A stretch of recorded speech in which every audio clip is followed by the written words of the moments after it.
Do you like tourneys? Do you like tournaments? Do you like Company of Heroes 2 tournaments? Well, have I got a Company of Heroes 2 tournament for you? It's the Company of Heroes 2 Tournament of Tournaments. That's right, we're going to pit 8 fantastic tournament concepts against one another, and Master League patrons will have the opportunity to vote one of them the successful tournament. Let me just show you how this looks on some brackets, should I? Yes, I should. And here we go. We've got 8 prestigious, fantastic events that could be gracing your Twitch monitors very, very shortly. Let me zoom in on this just to maximise the splendour. In the top left of the brackets, we're going to be pitting. That's right, the Master League patrons will be able to vote on one of these 2 glorious concepts to be successful. This is all going to happen. Today is the 4th of November. It's all going to happen on Sunday, the 7th of November. And to be able to vote, you have to be a $10 backer, or probably just any kind of backer of the Master League. And we're going to make sure your role's permitted on the day, so just show up on the Discord. The Discord channel in question is the Master League Discord, so make sure you head over there and we'll be all active on the day. Make sure you have your roles, and as long as you're a patron, you'll be in. And the very first quarterfinals we're going to be voting on, we'll be doing it all live, so the tournament will happen there and then on the stream. CoH3 2. It's a 14 random map Commander Terminator 250 victory point tournament. You all remember CoH3 1, I'm sure you do. If you don't remember, it kind of sounds something like this. Decides where the fight will be. Half the time we see twice intensity. It's chaos. Creep. It's chaos. Creep.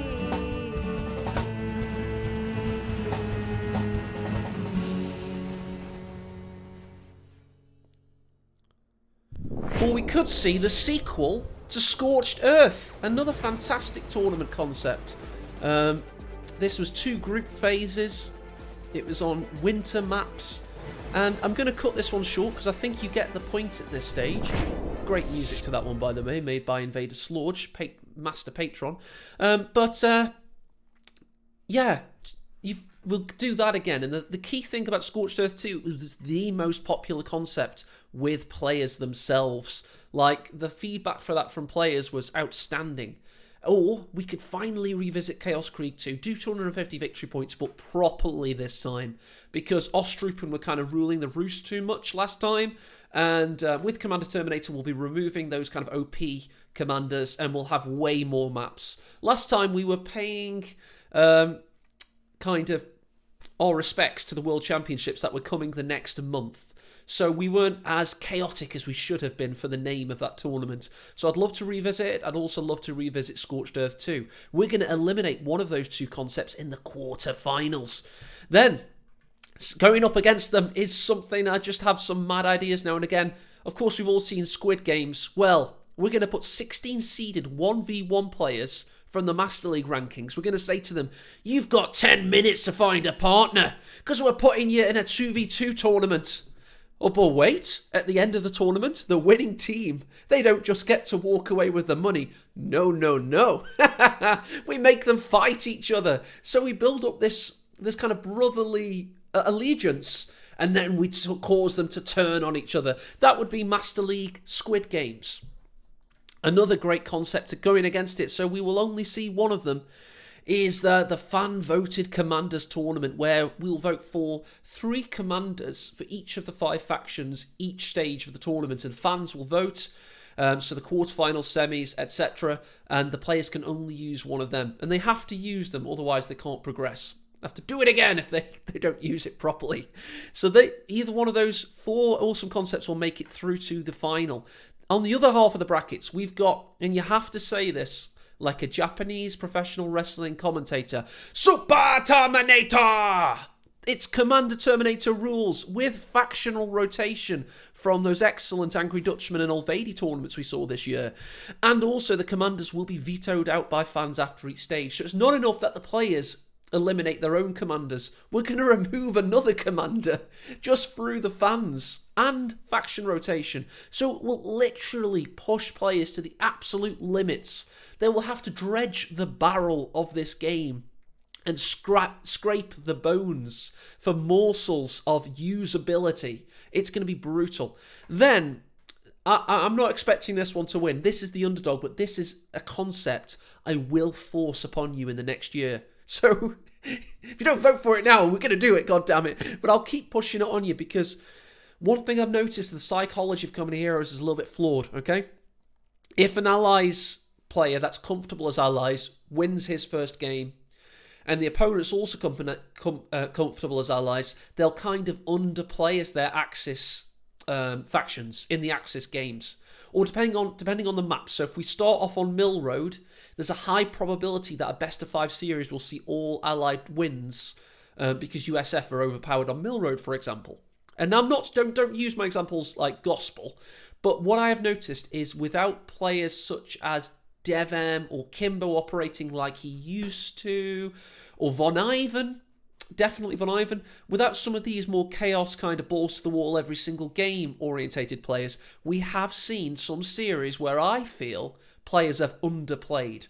And I'm not saying they've thrown games, I'm saying psychologically speaking, they've not played to their max potential. And I think as a tournament organizer and a student of the game, I reckon if you tell players you sign up as Axis, you sign up as Allies, and then we have like best of 5, but if every game is a different map. So it could go Crossroads, Mill Road, Amelie, Nexus, I don't know, the Total War.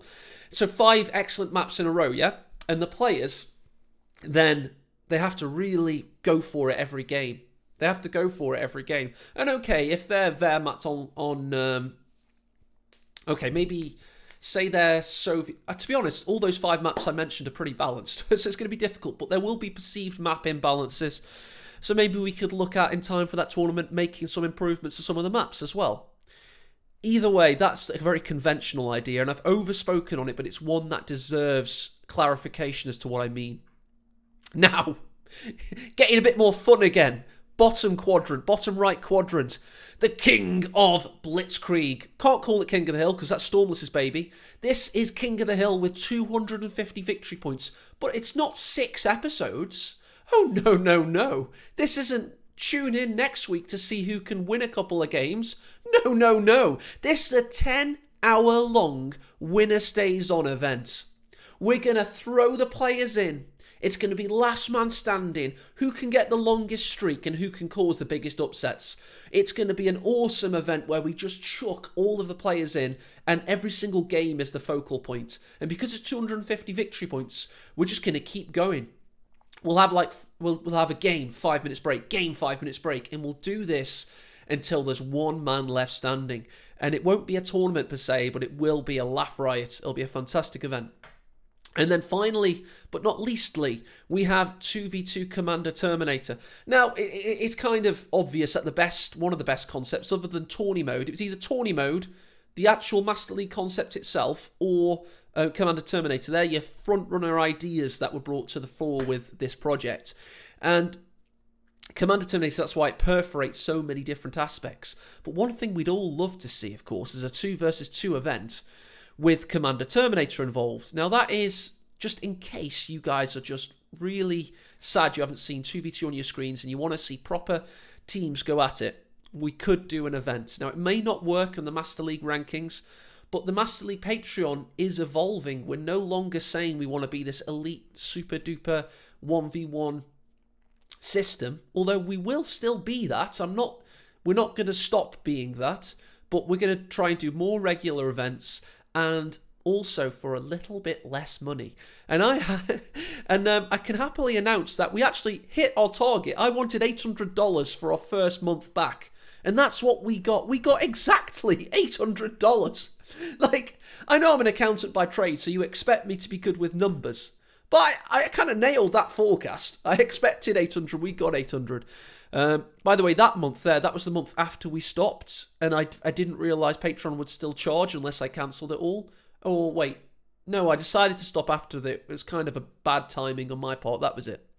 So there's the 1,300 of funds I've been putting into other people's events and small events ever since. So we've got, I think, $700 left of that money. And we've now got $800 added on. So that would give us $1,300 in our kitty. Now, what do I want from you guys as patrons? I'm going to say it. I don't want 80 patrons. I want 100. I want 100 at least. I want 20 more of you to think, is $10, because that's all it is, these guys. Hang on, this isn't how it looks for you guys. Hang on, public page. Here we go. Is $10 a month worth it for the entertainment I'm about to receive?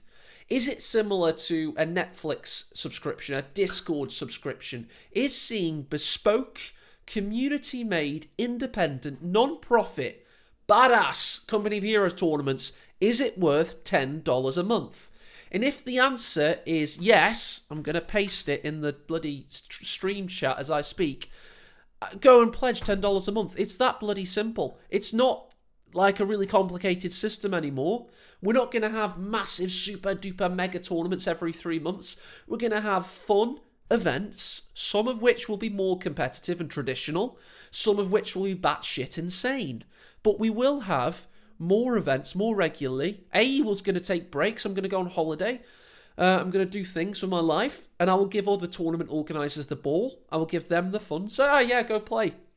We'll have a lot of votes. We'll have a lot of variety, and it's just going to be a nice fund. And I've made it more simple so I don't get the pressure and the admin burden of feeling like it's a second job.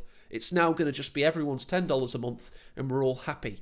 I'll also say a lot of people are still donating more because they haven't cancelled yet and they haven't taken down. I mean, you can see a lot of people, if I hit this notification bell here, no, that might reveal people's real names. I don't want to do that. But a lot of people have gone down from 50 to 10 or have also gone up from 5 to 10. And I calculate that if everyone does that, we should end up with about between $800 and $1,000, which is probably the sweet spot. Ah, Pally man, I won't be going to Thailand again. I've been there, done that. Anyway, that's that. We do have, however, other than Master League news and Tournament of Tournament news and all this kind of good stuff, I've just seen some of the chat, by the way. Sareva, King of Blitzkrieg, Isilda Games for 10 hours. He's just going to have 10 cans of Red Bull and destroy everybody. I do have a present from Relic. ASMR stream engaged. What is this box? Box. We are going to open it. I'm going to not show the label because it's got my address on. I don't want any of you crazy cats showing up at my house. But we are going to open it on stream. And we're going to see what Uncle Relic's given. Now, this was for that Pro-Am event they did. I can't remember what they called it. So all the people involved in that should get this box. But I think maybe I've been the first. Now, this knife is rusty. So it's not coming out. I really best not cut. But there it is. It's come out. I used a biro to extract the knife. The knife. Very small knife. Anyway, let's angle this down towards my general areas and open the box. I've never done one of these kind of things before, so hopefully I'm doing this right. Get rid of that sellotape. I don't open things with my teeth anymore. My dentist told me that I had lots of like divots in my front teeth, and he said, "Do you open things with your teeth?" And I was like, "Yeah, of course." And he's like, "You kind of face palmed in front of me." So I was like, okay, that's why I don't do that. Okay, this box is now open. Ooh, let's just have a little, have a little look inside the box. What can you guys see? I can see a t-shirt. I think that's pretty cool. Hoping it is. It's a hat! It's a CoH3 hat! Ho! I'm so excited. Now, I've got a very large head. Not in just egotistical land, but I don't need my headset on it. I put my headset on when I'm doing a spoken word stream. Oh, yeah. Oh, I've got a date tonight. I might wear this now, actually. I might wear this on the date. That's a good idea. CoH3 hat. Does it look like a... Yeah, look like a John. My hero, John. What else have we got? Oh, a Relic calendar. What's it got inside? Oh, it's blank. No, surely it's going to have pictures of tanks in. It is indeed completely blank. It's a pocketbook. I am going to put my new casting phrases because I'm going to make some new things to say during cast. And what's this? Oh my lord! It's a game with us pen. Now, I was told there would be a really big one at the end of the year for the people involved in the closed beta cycle, because we've been giving them crap tons of advice for years. Oh, and do you know what else I got from Relic? It's been on my stream all this time. This was for the original cycle of feedback when we went to Vancouver and helped them out for a year in secret in CoH3 beta, CoH3 mods and stuff. Oh, okay, yeah. I have a Africa core helmet. I don't know why I have this, because obviously Co's now set in Italy and stuff, but it's pretty cool, isn't it? It's badass, and they sent me this, and yeah. So yeah, I think that's cool. But as I say, this was very early days when they were just exploring the Mediterranean kind of theatre, and they were just not just asking us for feedback, but also testing us and going through kind of just brainstorming ideas with us and all sorts. And we all went to Vancouver, and that was the souvenir I got. So that's pretty cool. Nobody knows these kind of things, Jamesy Jamzo. Nobody knows, not even people on the beta circles, which I'm on. And even if I did know, I wouldn't be able to tell you, but I genuinely don't know. None of those things are known. What we do know is the game seems to be set in kind of the upper Mediterranean, featuring the Americans primarily. Although, of course, there is that teasery thing, but maybe they're just making kind of like, I don't know, illusions or something. Thing is with... we've all seen with Company of Heroes, the game cycle seems to be really long. Like, it was 2013 we had our last one, so I think there should be, with the level of funding these guys have from both Microsoft, Sega, all this kind of stuff, you've got to say that the CoH3, the future's really bright. You know, I'm sure it doesn't begin and end with just like and I'm not saying that because I know anything, I'm sure it doesn't. It seems like we're in a really good place at the moment. Oh yeah, my nose cold is, yeah, I think AAA investment, it seems that way, Ragnar. Everything about them seems to be way more kind of pushed on. And I think, I'm going to call it out, and I probably shouldn't making this, yeah, no, I think our good friend Helping Hands, I think he unfortunately got the wrong end of the stick with Relic, because you have to see Relic as maybe a AAA studio or a wannabe AAA studio now with very powerful publishers. So they're not a little mom and pop business where you can just like knock on their door, ask them for a game key kind of thing anymore. So it's very easy to get the wrong end of the stick with a corporate entity. Because corporate entities have lawyers, they have procedures, they have parent companies that they have to be subservient to, because that's just how businesses work. You know, who's the main not customer, I suppose. The main investors are way more important than some of the biggest customers, you know. So, Weeby Wobbs just asked in chat. I'll speak to chat for a little bit now. Yeah, we've just done a Tournament of Tournaments announcement, so a 2v2 tournament for the Master League could be on the horizon. Oh, it tilts that way as well. I never knew that. I've always been tilting it at the back. There we go. So yeah.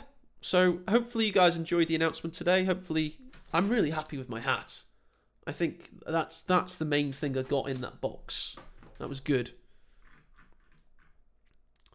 Yeah, a bit Vector. Yeah, it wasn't the best, but we're not going to talk about it. But I just thought I did want to tell him that over thing. I tried to call him in Discord whilst it was going on and say, mate, you're on about a massive business now with even bigger businesses that are its mummy and daddy. It's not like, you know, anything personal or anything.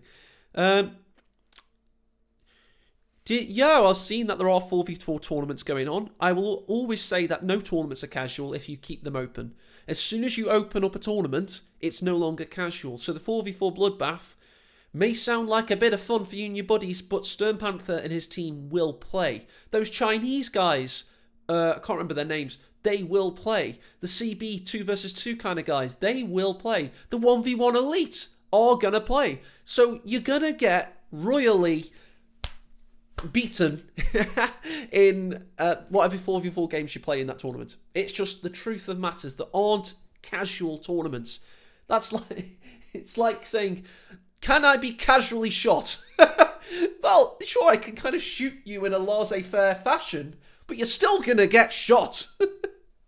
So, Alof. As I say, I'm in the closed beta cycle, so I do know. Well, I actually don't know that much to hide anymore because it's kind of out in the open. You guys know nearly as much as I do right now, so I'm in a really safe space to talk about things. Yeah, we've done that one, Ragnar. We did that early last year, actually. But anyway, the Japanese could work in a version of Company of Heroes, in my opinion, if you made it more about infantry combat and you steered away from trying to satisfy conventional warfare enthusiasts that want to see big scale battles, kind of the Blitzkrieg mod, kind of people that want to scroll out and see huge tank destroyers fighting over the steppe, etc. If you make it more about how Company of Heroes was originally meant to be, which is some paratroopers, American paratroopers going through a bust-up old French town, and the Germans are going to come in, and then they've got to make a defense. Band of Brothers, basically. They've got to make a defense. Now, if you get back to basics and get back to the intensity of warfare as it affects a man and his immediate squad, which is a shame because Company of Heroes, it's actually, I suppose it's a pun on the word you're in the Company of Heroes, but people think it's like the military-sized company, which is about 500 men, isn't it? 600 men. It should be called Platoon of Heroes. So if you made Co whatever, a more like platoon-based game, and made it kind of like the most you could get is one tank, and that's so fucking crazy if you get a tank. I think you could make the Japanese theatre work, because then it'd be more about kind of squad-based combat and stuff. That'd be interesting. Yeah, Platoon of Heroes definitely sounds like a mobile game. But the Pacific area, other than, yeah, it'd be so tough to make. Yeah. To be fair, though, they did end up getting so desperate in the late part of the war, and that's the problem with American depictions in World War II games, is they're often fighting the more desperate version of the Axis, not the more ingenious, brutal, and cunning, aggressive version in the early stages of the war that the other allies had to face.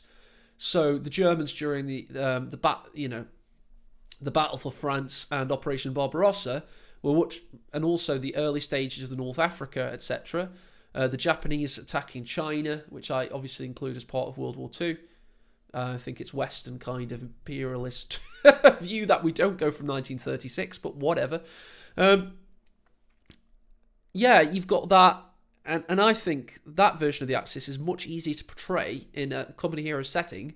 And that's why I've always been a little bit kind of, that we have to just see Germans in bunkers, with tank destroyers fighting on the back foot, heavy machine gun play all the time.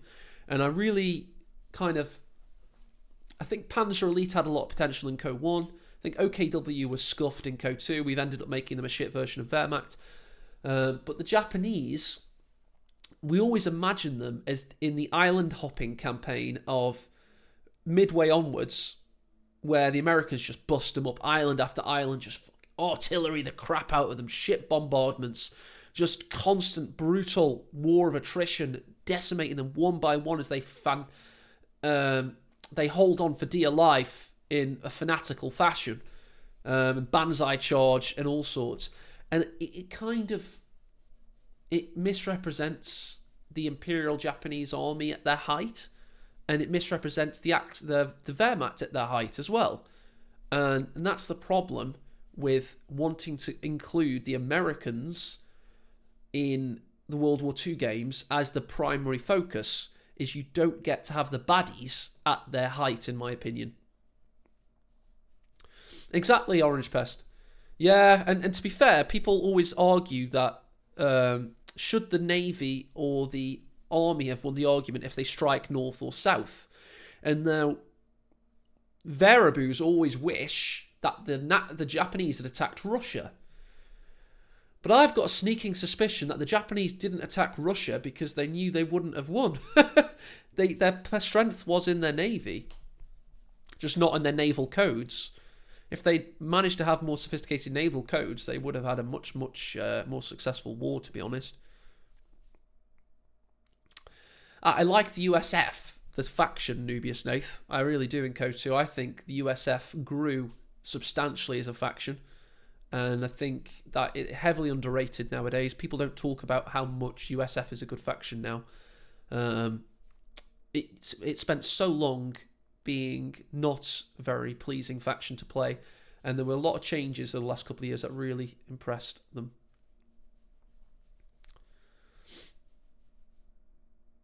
Yes, you're exactly right. Baoliang Chua Charity. From a resource perspective, they were absolutely effed from the get-go. They lacked rubber, steel, coal, copper.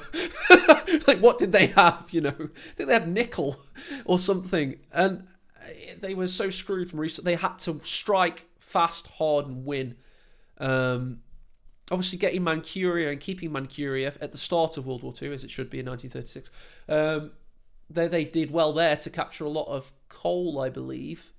And possibly steel. But they were always effed. They had to take the Dutch East Indies, didn't they, for the rubber? I know that one. But yeah, they were on a ticking time bomb. They were always going to anger the Americans, and the Americans were always going to come and kick their asses at some point. Pearl Harbor was one of the probably most ingenious first strike declarations of war of all time because they bought themselves time. And there's the argument that if the aircraft carriers were there or not, it may have extended the war by 6 months. But Americans would have rebuilt those aircraft carriers. You know, it was all... And I don't think they had the sophisticated kind of military coding that the Americans and the British especially, and obviously originally the Polish mathematicians had. And the Germans, of course, did. Because, as I say, their naval codes were cracked obscenely early in the war. Like, obscenely. And they didn't seem to realise. I don't know. Seems odd to me. So I think they were really advanced in some ways, but not so much in others. So anyway, I've ruined my YouTube video here. I've ended up talking about World War II history, which is one of my favourite topics. I don't often get enough chance to talk about it, so it really does interest me. I really wish I'd studied history at university, but it probably wouldn't have been as interesting as talking to you guys. So, but yeah. Anyway, this YouTube video has now gone for way too long, but probably people haven't made it to this point. Any more closing comments, guys, before poor old AE with a cold goes and enjoys the rest of his half holiday that he's on today? And yeah. Bye, YouTube. Say bye-bye to the peoples. We are going to go now, and we'll give someone a cheeky raid, because that's the polite way to end a stream. Is Dirty Finisher exciting? Is he doing 2v2 or 1v1? I've seen Kimbo's been clipping him a lot. He seems funny. Let's go watch him. He must be. Let's go give him some love.